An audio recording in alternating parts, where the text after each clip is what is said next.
Bismillah ar-Rahman ar-Rahim. In the name of Allah, the most merciful, the most beneficent. Ambassador Shamshad Ahmed, Mr. Savash Kafkas Yali, Mr. Yahya Hamid from Egypt, Honorable Mahmoud Musavi, Honorable Muhammad Najib, Lord Nazir Ahmed, Honorable Sharif Rahman, Senator from Pakistan, Mr. Arkan Akchay, Suraya Sadi Bilgich, Professor Dr. Arbash, and finally, Mr. Ismail Rustu Chirit, the head of the Supreme Court, Chief Justice of Turkey. Assalamu alaikum and good afternoon. I want to thank all of you, as a matter of fact. Pakistan's point of view and the point of view of the people of Jammu and Kashmir has been effectively projected by Ambassador Shamshad Ahmed, Lord Nazir Ahmed, and Senator Sharif Rahman. Thank you so much for doing that.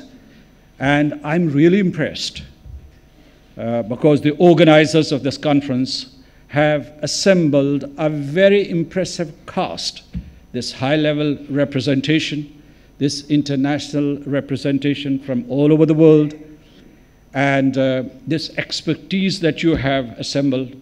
Thank you so much. Thank you so much for doing that. As the President of Azad Jammu and Kashmir, I bring to you greetings of the people of the territory, the state of Jammu and Kashmir. I also bring to you screams and cries of a population of 9.5 million that has been locked up for the past 108 days in the glare of international spotlight, and yet it has been given no relief whatsoever. I thank the Lahore Center for Peace Research and the Turkish Institute of Strategic Thinking for organizing this first ever international conference on Kashmir after August the 5th this year, and for inviting me to speak here. By doing so, you provide a platform to the people of Jammu and Kashmir to project their voice for justice. You also bring experts from all over the world to deliberate on ways to resolve one of the most serious problems of the century. You bring the Kashmir cause to the radar screen of global diplomacy. Today, this event may look like a blip, but tomorrow, this might turn into a trend or a tidal wave. In many parts of the world, the people of Jammu and Kashmir and people like me are shunned. But you welcome us. You open doors for us. Thank you, Turkey. And thank you, LCPS and SDE. The people of Jammu and Kashmir and Pakistan are grateful to President Rajab Tayyip Erdogan for strongly advocating a resolution of the Jammu and Kashmir dispute through dialogue in Islamabad and Delhi, and recently in New York at the United Nations General Assembly without fear or favor. He also clearly said that it is imperative to solve the problem through dialogue and on the basis of justice and equity, but not through coalition. We agree 100%. He also called for an end to the bloodshed in the Indian-occupied Jammu and Kashmir and a multilateral approach to the dispute. We have welcomed these statements. And we know that the Turkish street and the Turkish civil society across the political spectrum support the just cause of the people of Jammu and Kashmir. I was here in Istanbul and in Ankara in May this year, when every university, every think tank, every media house, and every political party that I visited gave one clear message: we are for Kashmiris. We are with Pakistan. Thank you so much. Pakistan and Turkey enjoy the strongest bond between any two states in the Committee of Nations. And Azad Kashmir has a special relationship with Turkey. After the 2005 earthquake, you were the first and the most efficient responder for rescue, relief, and rehabilitation. And then you went on to reconstruct our schools, offices, hospitals, and cities. You have, as a nation, left a deep imprint on our 3 towns and in our hearts. Ladies and gentlemen, Kashmir is called the paradise on earth, but its occupied territory right now is rather hell on earth, where mountains, valleys, rivers, and forests all are in chains and shackles. What's more, the entire population is chained and manacled. People are imprisoned in their homes and homeland. They cannot move around. They cannot call up. They cannot speak out. A full gag order has been slapped in Kashmir, and now India wants to silence voices being raised for the rights of the Kashmiris. They want to stall and stymie conferences on Kashmir in any part of the world. They will not succeed. In the occupied Jammu and Kashmir, people are being killed, blinded, maimed, detained, tortured, and disappeared by the thousands. Women have been raped and molested by occupation forces to punish the entire population.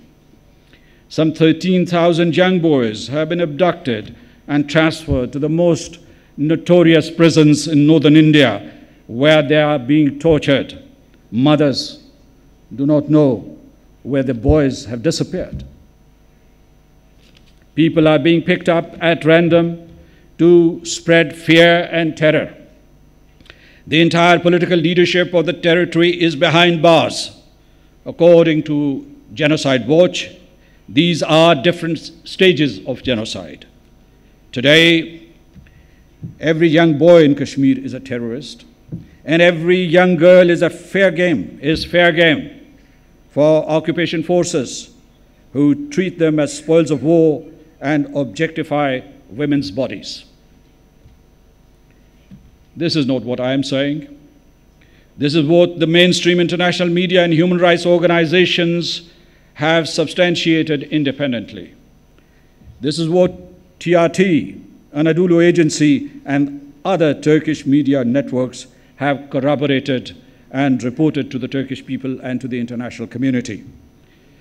Kashmir today has become a wasteland because of Indian occupation and oppression. On August the 5th, 900,000 marauding and rampaging Indian occupation forces invaded the disputed state of Jammu and Kashmir, reoccupied it, and laid siege to it. Since then, they have been brutalizing its people.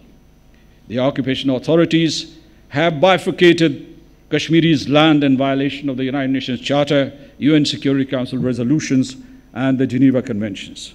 In one go, the Indian regime has taken away the special rights of the Kashmiris to education, to employment, to acquisition of property, to permanent residence.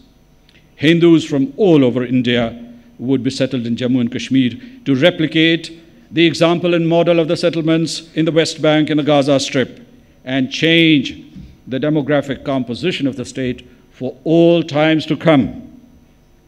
Kashmiri Muslims, now nearly 70% of the entire population, will be turned into a minority. This is colonization, plain and simple. And the Indian-occupied Jammu and Kashmir today is effectively under foreign occupation and alien domination. Ladies and gentlemen, the entire world is clamoring against the wicked plot India's fascist regime has set in motion.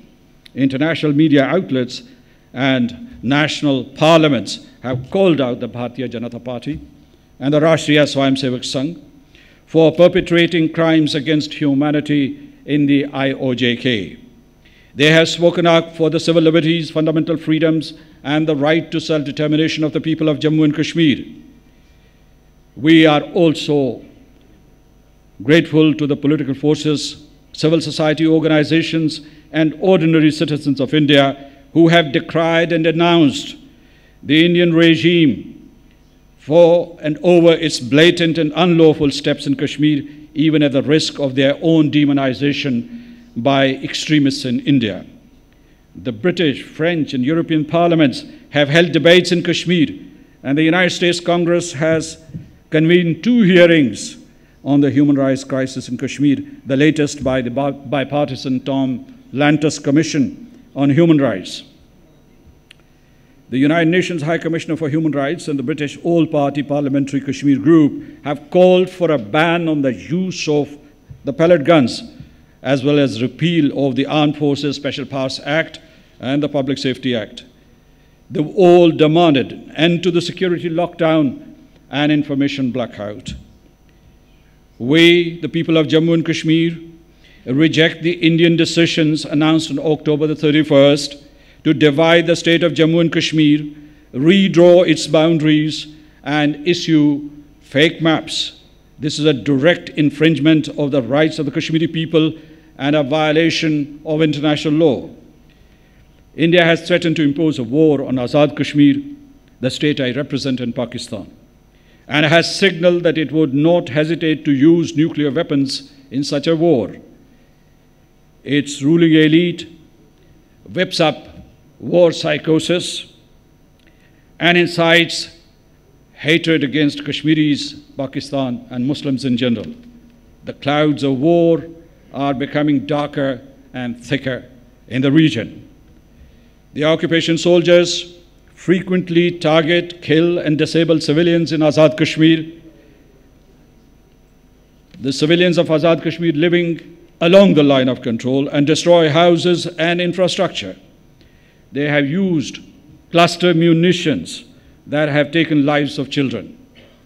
With more than 50 civilians killed and 300 seriously injured and disabled this year has been the worst year for the 540,000 civilians living along the line of control. In short, I would say, Indian regime's posture is irresponsible, aggravating, and aggressive. Ladies and gentlemen, the irony is that while Indian government's brutalities have sparked criticism across international political spectrum, the Hindu violent extremists are cheering the brutalities in Kashmir with macabre triumphalism. And the lips of the most powerful nations, who are the self-proclaimed custodians and guardians of the rule-based world order, are sealed. Kashmiris are caged, stuck, and impaled. And they are caught in the crossfire of geopolitics. Except for holding one informal session at the request of Pakistan, the United Nations Security Council has not convened any other meeting on Kashmir, which it is bound to do under the United Nations Charter to stop the carnage in Kashmir and remove the threat to peace and security in the region.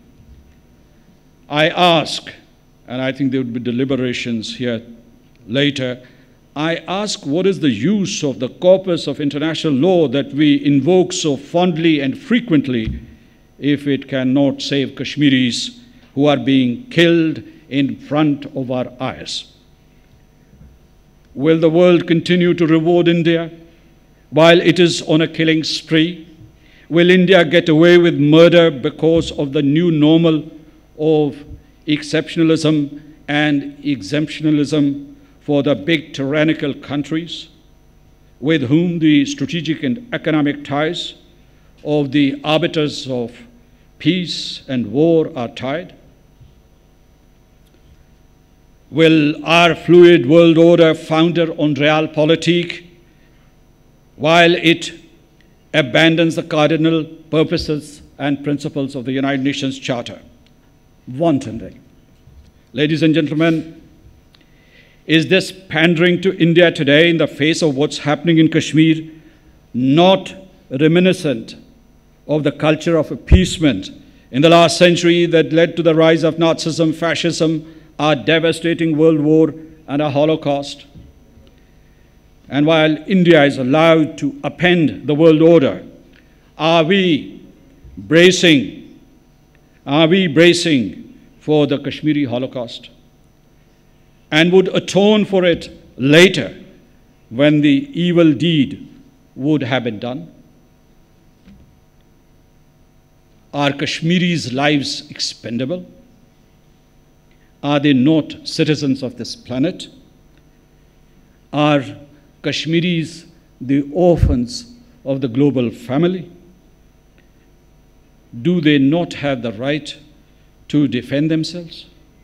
Do they not have the right to self-defense, which has been given to the 193 peoples by the United Nations? Ladies and gentlemen, today, in this very this hour of darkness, we look towards Turkey, the symbol of vibrancy and renaissance for the Muslims all over the world. We respect your strong commitment to the tenets of justice, dignity, and liberty. You are the standard bearer of humanitarianism, and humanitarian diplomacy has become the central plank of your state and foreign policy. You are taking a new constructive role in the emerging multipolar order where principles and the rule of law matter. And you are leading the world to move beyond the realism, idealism balancing act. And because of you, Mogadishu and Moroland are better places today. Thank you so much for doing that to the people of these two territories. Excellencies, ladies and gentlemen, we too are seeking diplomacy for resolving the Jammu and Kashmir dispute, but it takes two to tango. Kashmiris and Pakistan, so keen on peaceful means to resolve the conflict, cannot have a diplomatic monologue by themselves.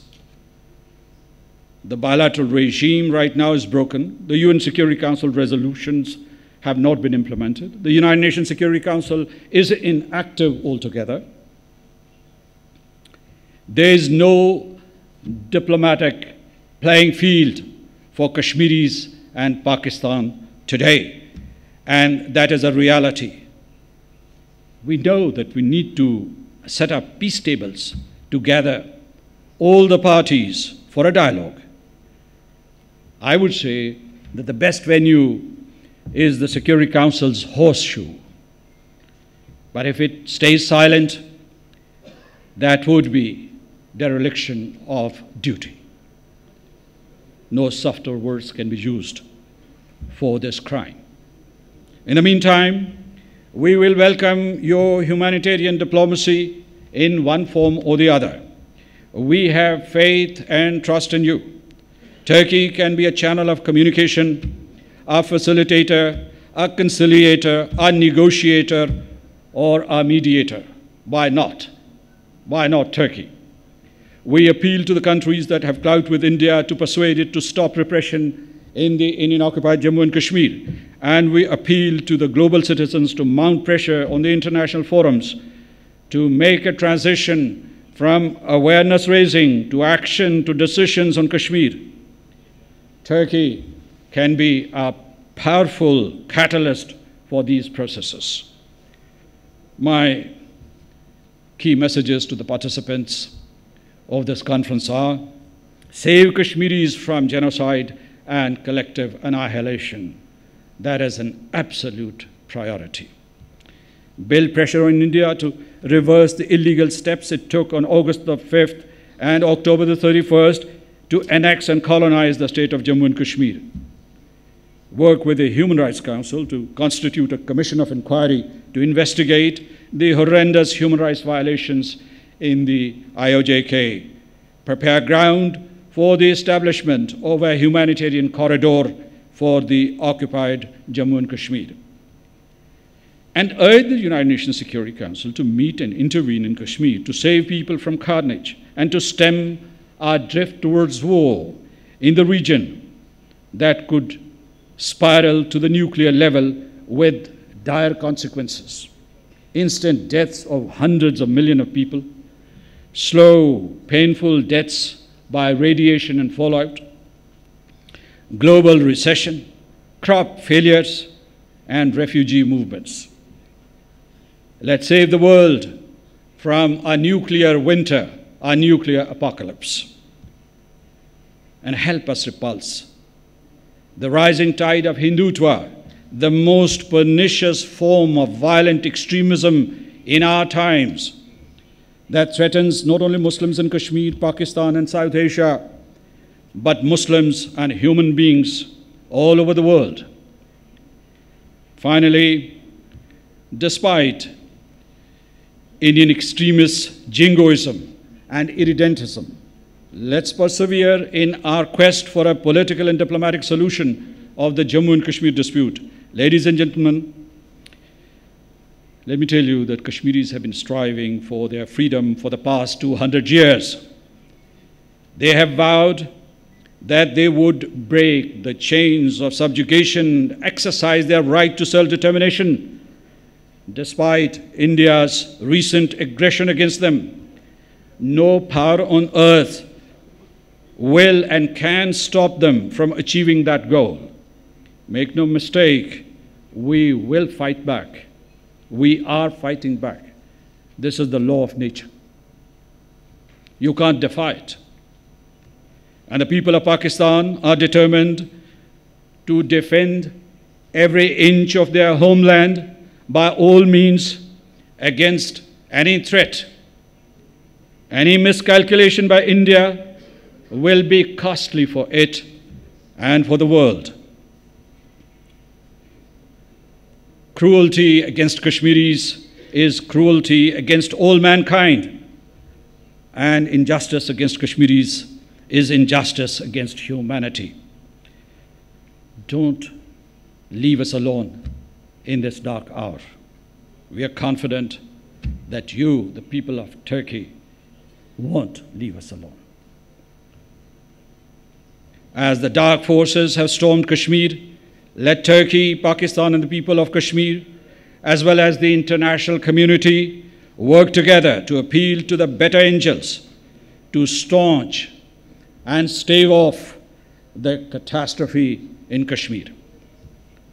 Finally, really finally, ladies and gentlemen, I invite you to visit Azad Kashmir, the free part of Jammu and Kashmir, where we have nothing to hide and lots to showcase, where you will be able to see how we are promoting the rule of law and good governance, and where we are focusing on sustainable economic development and empowerment of all segments of civil society, particularly women and the girl child.